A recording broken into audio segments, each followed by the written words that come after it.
Кейбір кезде ОРВИ бізде ринитке, конъюнктивитке жалғасады, немесе тонзиллит деген сияқты.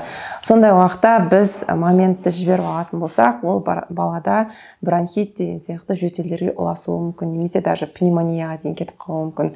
Сондықтан бала жаңа тұмау тиіп бастаған кезде, мұрнынан су ағып бастаған кезде, бірден мұрнын аспиратормен тазалап тастауға кеңес беремін.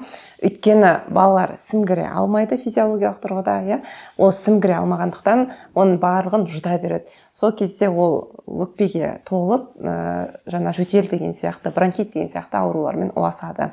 Сондай нәрсе болмас үшін, және балада гипоксия болмас үшін, өзін жағымсыз сезінбеу үшін, осындай аспираторлармен мұрын уақытылы тазалап тастасаңыздар, ешқандай асқыну болмайды. Мен қолданатын аспиратордың түрі осы пылесос арқылы тазаланады, яғни мына жердегі басын пылесосқа тығып қоямыз. Сол кезде мына жерде пылесостың барлық күші емес, бізге керекті ғана күші жұмыс жасайды. Яғни көп адам пылесоспен мұрын тазалайды, қалай деп қорқып кетеді.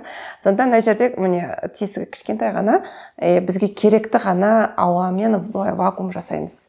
И мына жері мұрынға салуға ыңғайлы, даже кішкентай 3 айлық, 1 айлық балаларға да болатын насадкасы бар. Осындай өте қолайлы аспиратор. Негізі бұның просто мынандай жері соратын да бар. Яғни мамасы просто сорып алатын да бар. Онда бағасы өте қолжетімді.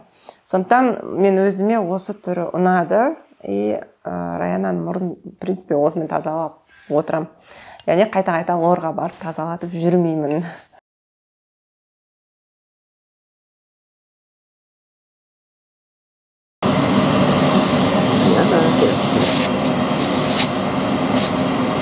Шықпай тұрып.